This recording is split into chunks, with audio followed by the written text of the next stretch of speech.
नमस्कार, मैं Pankaj Kumar news university से आज हमारा हुआ है झारखंड के हजारीबाग जिला के धनवार पंचायत के मुखिया राजेंद्र प्रसाद के यहाँ और इनका परिचय हम इन्हीं के द्वारा लेने जा रहे हैं। नमस्कार सर। मैं सबसे पहले न्यूज यूनिवर्सिटी को मैं धन्यवाद देना चाहता हूँ। मैं राजेंद्र प्रसाद, मुखिया ग्राम पंचायत धनवार, प्रखंड बरही, जिला हजारीबाग। स्वच्छ भारत अभियान के तहत निर्मित और निर्माणित शौचालय की संख्या सर।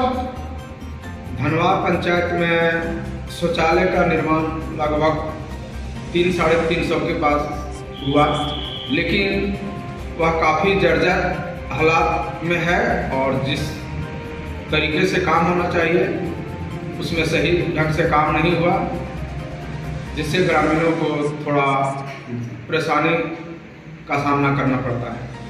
शुद्ध पेयजल की व्यवस्था है या नहीं सर? धनवार पंचायत में सबसे पहले मैं अभी जो प्रधानमंत्री जल नल योजना जो चल रहा है उस पर अभी कार्य हो रहा है, और पूर्व में जल नल योजना जो पंचायत से जो छोटा छोटा टावर लगा करके कुछ मोहल्लों में शुद्ध पेयजल का व्यवस्था किया गया है। बाकी कुछ मोहल्लों में अभी नहीं मिल पाया है, जो कुछ महीनों में उसे लगता है पूरा होने की उम्मीद है। आपके कार्यकाल में दिए गए प्रधानमंत्री आवास योजना के अंतर्गत निर्मित आवासों की संख्या सर?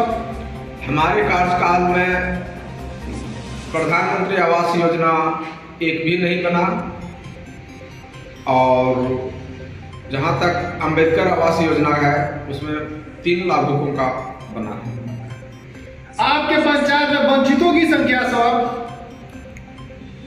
आवास के वंचितों की संख्या 300-350 के आसपास। आपके पंचायत में प्राथमिक विद्यालय की संख्या सर? हमारे पंचायत में प्राथमिक विद्यालय को अपग्रेड कर दिया गया है और वही मध्य विद्यालय में है जिसकी संख्या 2 है। ग्राम पंचायत में किसानों की फसल में नुकसान करने वाले आवारा पशुओं से समस्या कितनी प्रतिशत सर? हमारे पंचायत में फसलों को बर्बाद जंगली पशुओं के द्वारा 30 से 40% होता है। चूँकि धनवार पंचायत पहाड़ी से सटा हुआ पंचायत है, जिसे जंगली जानवरों से बराबर कहीं न कहीं नुकसान होते रहता है। ग्राम पंचायत में राशन वितरण प्रणाली सुचारू ढंग से संचालित हो रहा है या नहीं सर? धनवार पंचायत में जहाँ तक जल वितरण प्रणाली की दुकान की बात है, उसमें मैं कहना चाहूँगा जो पारदर्शिता होनी चाहिए वह नहीं है। चूँकि राशन में कटौती करके डीलर को मिलता है, और कहीं न कहीं डीलर लोग भी, और वह भी पंचायत के सभी डीलर नहीं, कुछ डीलर लोग के गलती के कारण लाभुकों को सही वजन सही मात्रा में जो राशन मिलना चाहिए वह नहीं मिल पाता है। ग्राम पंचायत में विद्युतीकरण की व्यवस्था है या नहीं सर? धनवार पंचायत में सभी ग्रामों में विद्युतीकरण पहुंचा है, लेकिन तार पोल का स्थिति बहुत जर्जर है, उसमें काम करने की आवश्यकता है। चूँकि धनवार पंचायत किसान बहुल क्षेत्र है, यहाँ बिजली की आवश्यकता है। ग्राम पंचायत में प्रधानमंत्री उज्ज्वला गैस योजना के तहत लाभार्थियों की संख्या सर?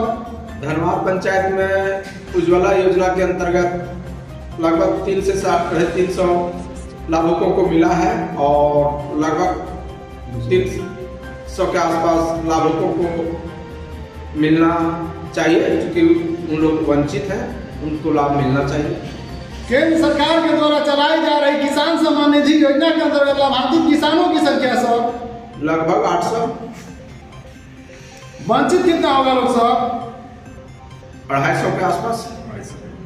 ग्राम पंचायत में जल निकासी की व्यवस्था है या नहीं सर? कुछ जगहों पर नाली की व्यवस्था है और कुछ जगह पर जल जमा होता है, जिससे बरसात में ग्रामीणों को काफी परेशानी झेलना पड़ता है। ग्राम पंचायत में बुढ़ा, विधवा, विकलांग पेंशन लाभार्थियों की संख्या सर? लगभग 500।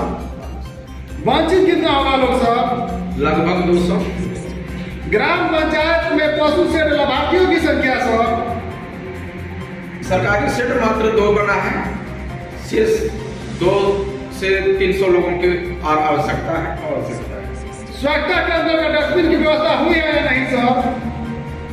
स्वच्छता के अंतर्गत डस्टबिन का व्यवस्था नहीं हुआ है, लेकिन जल्द में व्यवस्था किया जाएगा। ग्राम पंचायत में सौंदर्यीकरण योजना के अंतर्गत किया गया कार्य सर?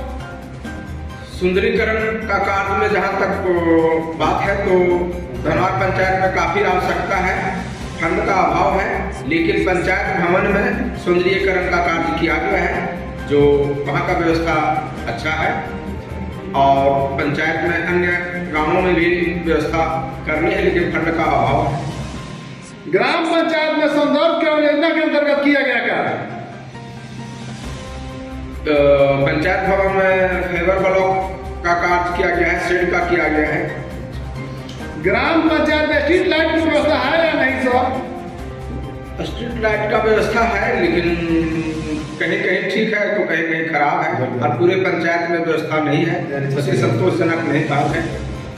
ग्राम पंचायत में खेल का मैदान है या नहीं सर? खेल का मैदान है, लेकिन वन विभाग की भूमि होने के कारण है, उस पर कुछ कार्य करने में थोड़ा परेशानी होती है। वन विभाग के द्वारा NOC मिल जाता है तो लोगों में यहाँ के खेल में जो आपको अच्छा मौका मिलता। ग्राम पंचायत में शमशान घाट की संख्या सर? पंचायत में श्मशान घाट की संख्या 6 है। कब्रिस्तान की संख्या सर? 1 है। आपके पंचायत में आंगनबाड़ी केंद्र कितना है सर? 7 आंगनबाड़ी केंद्र है। उसमें कहा जाए जहाँ तक भवन निर्माण की बात है तो उसमें 1 भवन बना हुआ है जो पूर्ण है, और 1 अधूरा पड़ा हुआ है, और 5 आंगनबाड़ी केंद्र जो चल रहा है वो कहीं समुदाय भवन और कहीं विद्यालय में चल रहा है। आंगनबाड़ी का पोषाहार सही समय पर वितरित कर दिया जाता है सर? जी हाँ, आंगनबाड़ी का जो पोषाहार का वितरण है उस समय से किया जाता है। हरित क्रांति योजना के अंतर्गत कितने एकड़ जमीनों में पौधा लगाया गया है सर? लगभग 3 से 4 एकड़ में। अमृत सरोवर में कितना कार्य हुआ है सर? हमारी पंचायत में नहीं हुआ है। आपके पंचायत में उप स्वास्थ्य केंद्र है या नहीं सर? नहीं है। आप अपने कार्य प्रेरणा के तहत आप अपने पंचायत वासियों को क्या संदेश देना चाहेंगे सर? मैं आपके चैनल के माध्यम से सबसे पहले अपने पंचायत वासियों को मैं धन्यवाद देना चाहता हूँ, क्योंकि उन्होंने मुझे एक मौका दिए जनता की सेवा करने के लिए, पंचायत के विकास कार्यों को करने के लिए। लेकिन दुख की बात है, सरकार का जो फंड पंचायतों को मिलना चाहिए वह नहीं मिल पाता है। फिर भी मैं बात उठानी पड़ती है। बहुत फंड के अभाव के कारण बहुत सारा कार्य नहीं हो पाता है, लेकिन मैं धनवार पंचायत के सभी जनता को मैं आश्वस्त करना चाहता हूँ, जो भी फंड सरकार के द्वारा उपलब्ध होगा मैं उसका सदुपयोग करते हुए पंचायत वासियों को के लिए मैं काम करूंगा। और जिस उम्मीद और विश्वास के साथ उन्होंने हमें पद जो मुखिया का दिए, जो पद को जिताए, उसके उम्मीद पर मैं खरा उतरने का भरपूर प्रयास करूंगा। सर, कहीं कहीं में पता चला है कि अम्बेडकर आवासों में आपके पंचायत में जो है सो दलाली के रूप में लोग जो है सो कह रहे हैं कि हमने तुम्हारा नाम जुड़वाया तो यह तुम्हारा आवास आया है, ऐसे वसूली भी की जाती है। क्या यह बात सत्य है? नहीं, हमारे पंचायत में उस तरह का कहीं कोई शिकवा शिकायत नहीं है। और खास करके हमारे कार्यकाल में 3 आवास बना है, और तीनों लाभार्थी से यदि पूछा जाए, यदि उन लोग कहीं पैसा दिए हैं तो लाभार्थी स्पष्ट रूप से कहेंगे नहीं दिए हैं। और मैं पूर्ण विश्वास के साथ कहता हूँ, मैं व्यक्तिगत अपने जीवन में किसी से पैसे लेने की बात नहीं करता हूँ। हम सेवा लोगों के लिए करने के लिए हूँ, ना कि गलत पद का दुरुपयोग करने के लिए। मैं सही जनता की उम्मीदों पर खरा उतरने का 2024 का लोकसभा का चुनाव सर पे आया है। क्या इस पर्व को जो है सो जातिवाद के प्रतीक लोग मनाएगा या विकास के प्रतीक मनाएगा? विकास के प्रति लोग अपना वोट करेंगे। जातिवाद से ऊपर उठ करके लोगों को मदद करनी चाहिए, देश हित में अपना वोटिंग करना चाहिए। राहुल गांधी एक यात्रा निकाले, भारत जोड़ो यात्रा, प्रेम की दुकान खोलने चले, क्या इससे खास कोई फर्क पड़ने वाला है सर? मुझे नहीं लगता है इससे कोई फर्क पड़ेगा। मैं पंकज कुमार न्यूज यूनिवर्सिटी से, हम आए बरही पंचायत के मुखिया, बरही प्रखंड के मुखिया, धनवार पंचायत के मुखिया राजेंद्र प्रसाद के यहाँ, और हमने इनसे विकास दरमियान चर्चा किया था। इन्होंने साफ सुथरे वक्तव्य में कहा कि केंद्र सरकार और झारखंड सरकार का जनहित में जो भी योजना आएगा उसे हम धरातल पर उतारने के लिए प्रयासरत हैं और 24 घंटे तत्पर रहेंगे। ऐसे ऑनेस्ट विचार के मुखिया जी जो हमें बताए कि सरकार के कार्य बाधित होने के कारण पब्लिकों से हमें शर्मिंदगी उठानी पड़ती है, लेकिन हम वह कार्य को पूरा करने के लिए तत्पर लड़ाई लड़ते रहेंगे और अपने जनताओं को मतलब सफलता की ओर राह पर ले जाएंगे और पंचायत को हरियाली बनाएंगे। ऐसे मुखिया जी ऑनेस्ट विचार के हैं जिनको आप लोगों ने कीमती वोट देकर इस कुर्सी पर बैठने का हक दिया, और ऐसे ही हक देते रहे ताकि आप लोगों का मुखिया जी सेवा करते रहे। थैंक यू, नमस्कार सर। धन्यवाद।